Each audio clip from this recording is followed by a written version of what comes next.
RJD के कद्दावर नेता रघुवंश प्रसाद सिंह का रविवार को निधन हो गया है। कई दिनों से बीमार चल रहे रघुवंश प्रसाद सिंह ने दिल्ली एम्स में अंतिम सांस ली। रघुवंश प्रसाद सिंह के निधन के बाद राजनीतिक गलियारे में शोक की लहर है। कई बड़े नेताओं ने उनके निधन पर शोक व्यक्त किया। कोरोना से जंग जीतने के बाद वे निमोनिया के शिकार हो गए। एम्स के डॉक्टरों की निगरानी में उनका इलाज हो रहा था। रविवार को सुबह ही खबर सामने आई थी कि रघुवंश प्रसाद सिंह की तबीयत ज़्यादा खराब होने के बाद एम्स के आईसीयू में उन्हें वेंटिलेटर पर रखा गया था, जिसके बाद उनका देहांत हो गया। रघुवंश प्रसाद सिंह की मौत से कार्यकर्ताओं में शोक की लहर दौड़ गई है। भागलपुर में 400 कार्टून शराब के साथ 7 तस्करों को गिरफ्तार किया गया है। भागलपुर एसएसपी आशीष भारती ने बताया कि प्रथम दृष्टया भागलपुर, मधेपुरा और सुपौल के शराब तस्करों की संलिप्तता पाई गई है।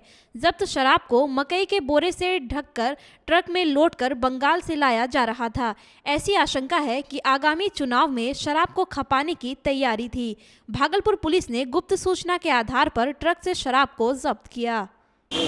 आगामी विधानसभा चुनाव तथा पर्व त्यौहार को शांतिपूर्वक संपन्न कराने हेतु तथा राज्य में पूर्ण शराबबंदी जो लागू कराया गया है उसको सख्ती से लागू कराने हेतु लगातार अभियान चलाया जा रहा है।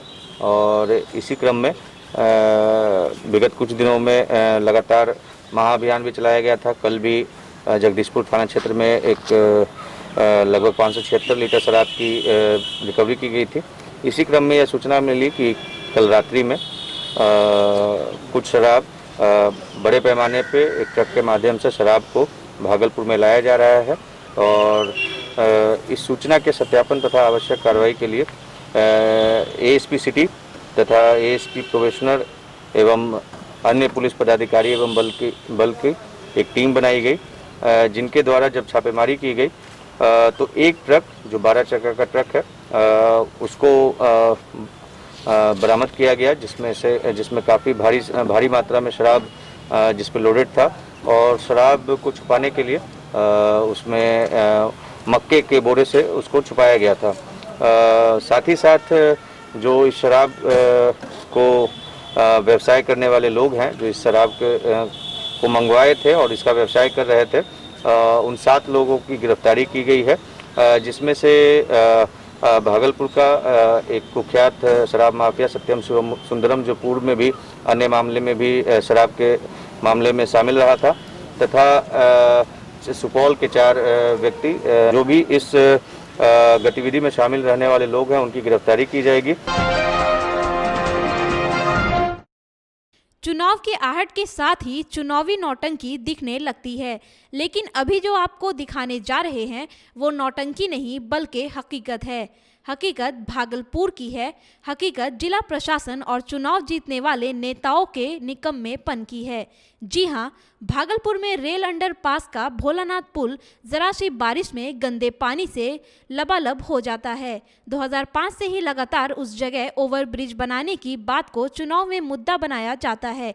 इस बार चुनाव आने वाला है। विरोध तो कई बार आम जनता ने किया, लेकिन उसका असर नहीं हुआ।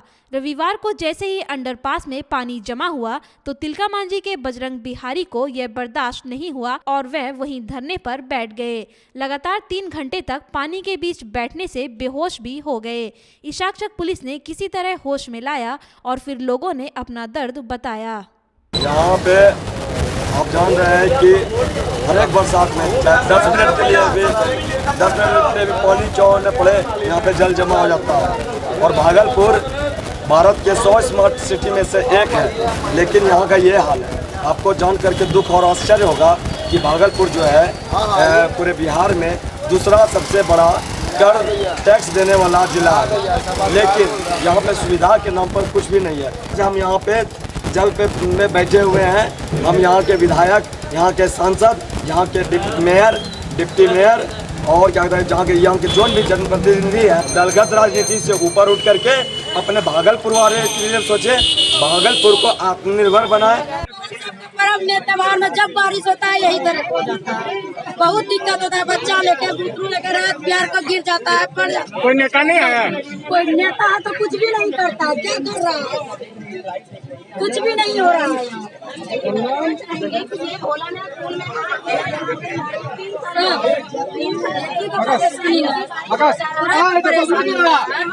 होता है तो आके गाड़ी से पानी खींच के ले चला जाता है, फिर 1 घंटा के बाद वैसे तो होता है। इसलिए ऐसा नहीं होना चाहिए, इसका कोई तो समस्या होगा ना। चाहे वो जो भी यहाँ के पदाधिकारी उनको ध्यान देना चाहिए। एक आदमी तो इधर नहीं रह रहा है, इतना का परेशानी रोज रोज का है। हिंद युवा शक्ति संस्था के तत्वाधान में विगत वर्षों की भांति इस वर्ष भी राष्ट्रीय सम्मान अंग शिक्षा रत्न अवार्ड 2020 कार्यक्रम का आयोजन तिलका मांझी स्थित एक विवाह भवन में किया गया। इस सम्मान समारोह में उन लोगों को सम्मानित किया गया जिन्होंने उच्च शिक्षा की डिग्री हासिल की है। वैसे उच्च शिक्षा प्राप्त लोगों को प्रशस्ति पत्र एवं मोमेंटो देकर उनका सम्मान एवं उनके द्वारा समाज में किए गए सामाजिक कार्यों का उल्लेख किया गया। इस कार्यक्रम के मुख्य अतिथि doctor NK Yadav MLC Bhagalpur एवं विशिष्ट अतिथि जिला शिक्षा पदाधिकारी भागलपुर मौजूद थे। भागलपुर के लिए एक बहुत ही स्वस्थ परंपरा का इन लोगों ने चलन शुरू किया कि जो पढ़े लिखे लोग हैं और ख़ास करके जो उच्च शिक्षित हैं, PhD हों या MA MSc हो या अन्य विधा में अगर वो हायर एजुकेशन लिए हों, उनको सम्मान करना एक बहुत ही हेल्दी प्रक्रिया है। और इसके लिए मैं आयोजक को बहुत बहुत धन्यवाद देता हूं कि जो प्रक्रिया आपने शुरू किया है उसमें युवाओं के लिए बहुत बड़ा मैसेज है। अंग शिक्षा रत्न अवार्ड, इसमें से कई अलग अलग विधाएं जो कि स्कूल में पढ़ाते हुए भी निःशुल्क बच्चों को शिक्षा प्रदान कर रहे हैं। इसमें से कुछ ऐसे बच्चे हैं जो ऐसे इसमें टीचर हैं, गुरुजन हैं, जो निःशुल्क अभी तक जब से वो अपना कैरियर बनाए हैं और वो निःशुल्क कला संस्कृति का शिक्षा दे रहे हैं। कुछ ऐसे प्रोफेसर हैं जो अपने सेवा करते हुए भी गांव में जा कर के और बच्चों को शिक्षा के लिए प्रेरित कर रहे हैं। ये 15 शिक्षक को सम्मानित किया जा रहा है, लेकिन अगले इतना एप्लीकेशन आ रहे हैं जो कि अब नेक्स्ट ईयर अगले वर्ष से 20 लोग को सम्मानित किया जाएगा। भारतीय जनता युवा मोर्चा के तिलका मांझी मंडल अध्यक्ष चंदन ठाकुर की अध्यक्षता में सत्यम वेब संस्थान में बैठक आयोजित की गई। बैठक में मुख्य अतिथि के रूप में भाजपा जिला मंत्री देवव्रत घोष, भाजयुमो जिला अध्यक्ष अजीत गुप्ता, तिलका मांझी मंडल के अध्यक्ष पंकज सिंह, जिला महामंत्री कुंदन जी, मानस सिंह सम्मिलित हुए। इस मौके पर उन्होंने कहा कि इस बार भागलपुर विधानसभा की जनता भाजपा प्रत्याशियों को जिताने के लिए पूरी तरह से तैयार है। भागलपुर विधानसभा के सभी कार्यकर्ताओं ने पूरी तैयारी करते हुए कमर कस ली है। जो गलती पिछली बार हुई थी उस गलती को नहीं दोहराएंगे एवं बिहार में पुनः एनडीए की सरकार भारी बहुमत से बनेगी। आज का ये बैठक क्योंकि चुनाव के समय में आज सबसे ज़रूरी होता है कि बूथ जीतना, बूथ जीतो और तभी चुनाव जीतो। इस बूथ के जीतने में सबसे अहम रोल युवाओं का होता है और युवाओं को हम लोगों ने जैसे पहले भी कहते थे कि एवरी बूथ 20 यूथ, उसी के तर्ज पर हर एक बूथ पर हम लोगों के युवा मोर्चा के जो कार्यकर्ता हैं उनको ये बताना है कि हम लोगों को किस प्रकार से हर एक शक्ति केंद्र के अंदर पड़ने वाले जितने भी बूथ हैं वहाँ पर हम लोगों को कैसे वोटर्स को जाके बताना है और वोटिंग कराना है। आज ये भारतीय जनता युवा मोर्चा की तिलक मांझी नगर मंडल में बैठक मूलतः संगठनात्मक बैठक है। आगामी बिहार का विधानसभा चुनाव आने वाला है, उसमें युवा मोर्चा का कार्यकर्ता का क्या रोल होने जा रहा है और कैसे युवा मोर्चा हर बूथ पर पहुंचकर, हर शक्ति केंद्र के बाद हर बूथ पर पहुंचकर, हर बूथ पर कम से कम 5 डिजिटल योद्धा और 5 अन्य कार्यकर्ताओं के साथ कंधे से कंधा मिलाकर भारतीय जनता पार्टी के कमल को खिलाने का काम इस भागलपुर विधानसभा में, फिर 35 विधानसभा में और जितने भी विधानसभा हैं जिसमें हमारे समर्थित कैंडिडेट भी होंगे, एनडीए के जो समर्थन के कैंडिडेट होंगे, उन सबों को जिताने का कैसे प्रयास किया जाना है वो है। उसी कड़ी में आज हम तिलका मांझी नगर मंडल में बैठे हैं। नाथनगर थाना क्षेत्र के गोसाईदासपुर गांव के महतो टोला में बाढ़ के पानी में डूबने से 5 वर्षीय एक बच्चे की मृत्यु हो गई।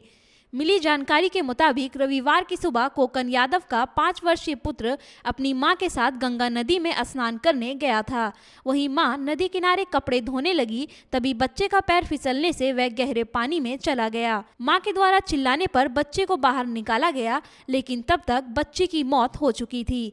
सूचना पर नाथनगर पुलिस मौके पर पहुंची और परिजनों से घटना की जानकारी लेते हुए बयान दर्ज कर शव को पोस्टमार्टम कराकर परिजनों को सौंप दिया। घटना की सूचना पर ग्राम पंचायत गोसाईदासपुर मुखिया प्रतिनिधि सह राजद नेता सचिदानंद मंडल, नाथनगर के युवा समाज सेवी विजय यादव एवं प्रखंड मुखिया संघ के अध्यक्ष प्रतिनिधि सह जदयू नेता पप्पू मंडल ने परिजनों को सांत्वना देते हुए परिवार को आर्थिक सहायता की। ये मम्मी के साथ गया नहाने के लिए, गंगा जी में डूब गया। बगल में वो कपड़ा खींचने लगा, ये बगल में खड़ा कर दिया, वो बच्चा कूद गया। कहाँ पर? वो डूब गया। कहाँ पर? गोसाईदासपुर बगले में ढाब है एक ठो। मामला पूरा यही है कि मम्मी के साथ नहाने के लिए गई थी। मम्मी कपड़ा धोने लगी और बच्चा पाछे से किस समय चला गया, गंगा जी में ठहरने लगा नदी में। नदी में डूबने के बाद मम्मी जब पाछे पलट के देखी तो बच्चा नहीं दिखाई दिया, तो उसको का शोर मचाने पर पास में नहाने वाले आदमी सब बहुत खोजबीन करने के बाद बच्चा नदी में पाया। वो भी आधा घंटा, लगभग आधा घंटा या आधा घंटा से बेसी हो गया होगा, इसी समय मिला वो, लेकिन काफी अंदर में मिला, वो भी मृत पाया गया उसको। भागलपुर जिले के नवगछिया खरीक थाना द्वारा कांड संख्या 217 में शराब से लदे नाव को ले जाने के क्रम में नवगछिया पुलिस पर पहले से घात लगाकर बैठे अपराधियों ने कटिहार के कुर्सेला थाना क्षेत्र कोसी पुल के पास अचानक फायरिंग कर दिया, जिस पर जवाबी कार्रवाई करते हुए नवगछिया पुलिस ने भी फायरिंग किया। घटना की सूचना मिलते ही कटिहार जिला के कुर्सेला थाना की पुलिस भी दलबल के साथ वहां पहुंच गई, जबकि अंधेरा और नदी मार्ग का फायदा उठाते हुए अपराधी भाग निकले। नवगछिया डीएसपी ने भी दोनों पक्ष से गोलीबारी की पुष्टि की है। स्थानीय सूत्र बताते हैं कि दोनों पक्ष की तरफ से लगभग 50 राउंड गोली चली है। वहीं अपराधियों की धरपकड़ के लिए पुलिस द्वारा एक विशेष सर्च अभियान चलाया जा रहा है। घटना है हमारे नदी थाना में 217 एक केस है, उसी में एक नाव जब्त थी, उसको ले करके ये लोग अपने थाना जा रहे थे, नदी थाना। तो उसी बीच में नदी में कुछ हमको लगता है असामाजिक तत्व हैं जो पुलिस के ऊपर में फायरिंग किए, ठीक है ना। पुलिस की तरफ से भी कुछ फायरिंग हुआ है, तो अपराधी तो भाग गए हैं, उसी के छानबीन में हम लोग आए हुए हैं यहाँ। दुर्गा पूजा महासमिति की समीक्षात्मक बैठक बाबा बूढ़ानाथ प्रांगण में किया गया। इस बैठक में कोरोना की स्थिति में दुर्गा पूजा किस स्थिति में मनाया जाए, इस पर महासमिति के द्वारा विचार विमर्श किया गया। बैठक में दुर्गा पूजा महासमिति के पदाधिकारी गण मौजूद थे। इस संबंध में दुर्गा पूजा के महासचिव अभय कुमार घोष ने बताया कि इस महामारी के दौर में दुर्गा पूजा किस तरह से मनाया जाए, इसको लेकर विचार विमर्श किया जा रहा है। आज दुर्गा पूजा महासमिति भागलपुर का एक समीक्षात्मक बैठक हम लोगों का हो रहा है। इस बैठक में दुर्गा पूजा महासमिति की जो प्रमुख पदाधिकारी है वो उपस्थित हैं और बैठक में मुख्य रूप से हम लोग आगे पूजा कैसे करें, किस परिस्थिति में करें, क्योंकि आपको पता है कि हम लोग कोरोना काल से गुजर रहे हैं। हम ही नहीं, पूरा विश्व इससे पूरी तरह से प्रताड़ित है और ऐसे ही स्थिति में हम लोग शांति, सद्भाव, श्रद्धा का यह महान पर्व दुर्गा पूजा को भी मनाना है। झारखंड के साहिबगंज में महाराष्ट्र के मुख्यमंत्री उद्धव ठाकरे को फोन पर धमकी देने वाले कृष्ण कुमार सिंह उर्फ सिद्धांत सिंह को साहिबगंज पुलिस ने बिहार के पूर्णिया जिले से गिरफ्तार कर लिया है। वो उत्तर प्रदेश के बलिया के रहने वाले हैं। धमकी मामले में प्रेस वार्ता कर पुलिस अधीक्षक अनुरंजन किस्पोट्टा ने बताया कि बीते सप्ताह महाराष्ट्र के मुख्यमंत्री को धमकी दी गई थी। उस मोबाइल नंबर का कॉल डिटेल निकाला गया तो पता चला कि साहिबगंज से कृष्ण कुमार सिंह के नाम से वह नंबर है, जबकि मोबाइल लोकेशन पूर्णिया का था।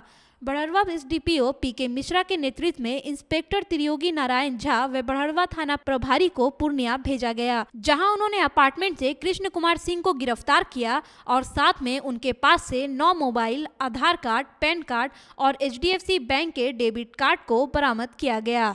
9/9/20 को सीनियर अफसर के द्वारा बताया गया कि एक मोबाइल नंबर से महाराष्ट्र के मुख्यमंत्री को धमकी दिया गया है, जिससे संपर्क रखने वाले लोग साहेबगंज में हैं, इसका सत्यापन किया गया और उसी कड़ी में हम लोगों ने सत्यापन किया तो उस 2 मोबाइल नंबर धारक को चिन्हित किया गया और उसको फिर पूछताछ के लिए लाया गया। तो उन्होंने बताया कि इस नंबर से हमें भी धमकी दी गई, पैसा ठगने का काम किया जा रहा है। तो उसके आधार पर फिर हम लोगों ने एक FIR ड्रॉ किया और फिर इस नंबर के धारक को चिन्हित करने के लिए एक टीम बनाई गई, जिसमें हमारे DSP बड़हरवा, अफसर इंचार्ज बड़हरवा और इंस्पेक्टर्स और अन्य अफसर शामिल किए गए तथा टेक्निकल इंट और मानव स्रोत के आधार पर उस नंबर के धारक को चिन्हित किया गया और उसके लिए एक विशेष टीम तैयार की गई।